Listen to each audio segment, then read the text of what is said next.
I gotta admit, this is me sometimes. I love memes. And if you love memes, you're going to love this video. It's interesting how a whole world unfolds in front of you when you learn a new language. And this includes memes.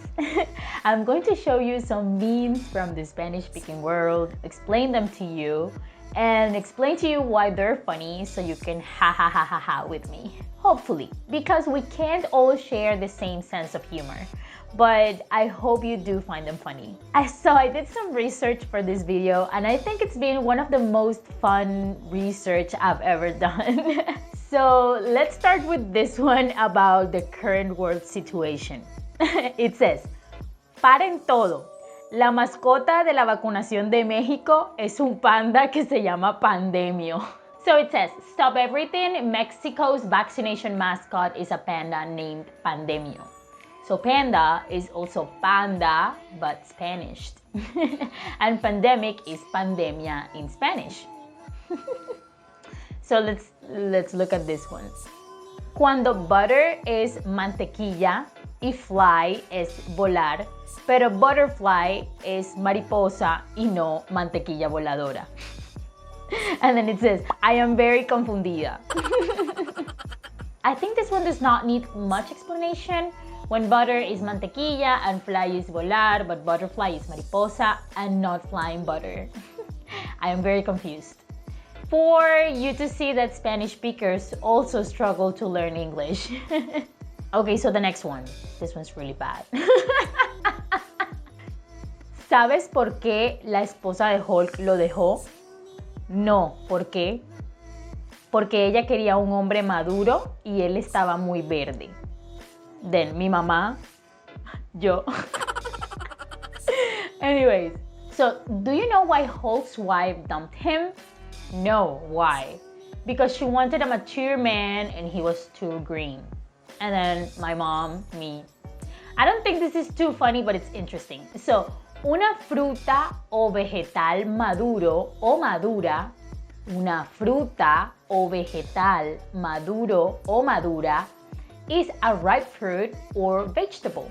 And una fruta o vegetal verde, una fruta o vegetal verde is how we call an unripe fruit or vegetable. But maduro o madura is also how we call mature people. So the meme kind of plays with those two concepts of the word maduro. And well, you all know who the Hulk is. Okay, so the next one. En este mes de la cometa, espero que no cometas el error de volver con tu ex. Bye. Okay, so cometa is the word for kite, and in many parts of Colombia, I don't know if in other countries, but when it's windy, people go fly kites. So that's why it's el mes de la cometa. El mes de la cometa. The kite's month. However, cometa is also a conjugated verb. The verb is cometer, which means to make, and is used almost always with errores. Cometer errores. Cometer errores means making mistakes. So what the meme says is, in this kite's month, I hope you don't make the mistake of going back to your ex. It's not as funny in English. Okay, so the next one says, Buenos días, soy Cynthia. Like, good morning, I'm Cynthia. And then the other one responds, Mucho gusto y lamento lo de tu tía. Nice to meet you, and I'm sorry about your end. Okay, so where's the joke here? Cynthia, or Cynthia, how a Spanish speaker would say, sounds like sing tia, which means without an aunt, right? And that's why the other girl says, I'm sorry about your aunt. Okay, el siguiente dice, cuando ya se acaba la cuarentena y aún no haces ejercicio, pa'l otro virus será. Okay, so when the quarantine is already over and you have not worked out yet, let's leave it for the next virus. So something is interesting about this meme. The use of pal pal, pal otro virus, is not grammatically correct, but it's how we say para él, for the. The correct way to say this would be para el otro virus será. Para el otro virus será. But in our daily lives, we would say pal, at least where I'm from and in big part of Latin America. But it could be different depending on where you are and how the people there pronounce things. Okay, so this one is with animals.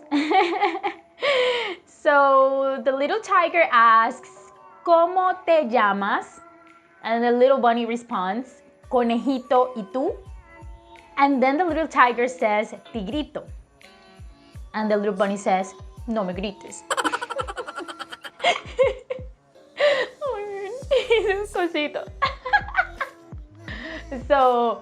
So the little tiger says, What's your name? And the little bunny responds, Conejito, ¿y tú? Which means little bunny, and you? And I think I have mentioned this before. In Spanish, we have this really cool thing called the diminutives, meaning you can add a suffix to a word and make it a small thing instantly.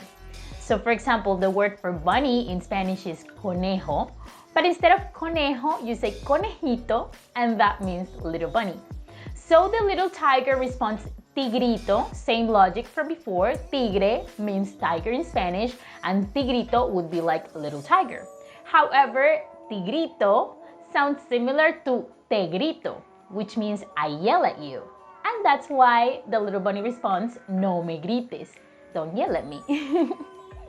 I found this meme interesting because besides that I love animals and that it shows us the diminutives, it's all well written. The punctuation is correct, like you can see the opening and closing question marks and the opening and closing exclamation marks, and all the tildes are in the right places. Spanish teacher power.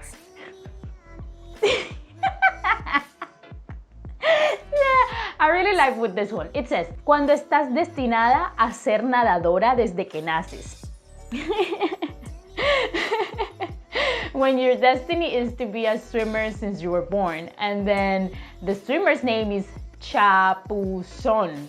I don't know how to pronounce it, honestly. But in Spanish, it looks like the word chapuzón, which means dip. Okay, so I feel so related to this one. Lo bueno de ser idiota es que te ríes de cosas así. Ambulancia. So it says, the good thing about being an idiot is that you laugh at things like this one. And then it says ambulancia.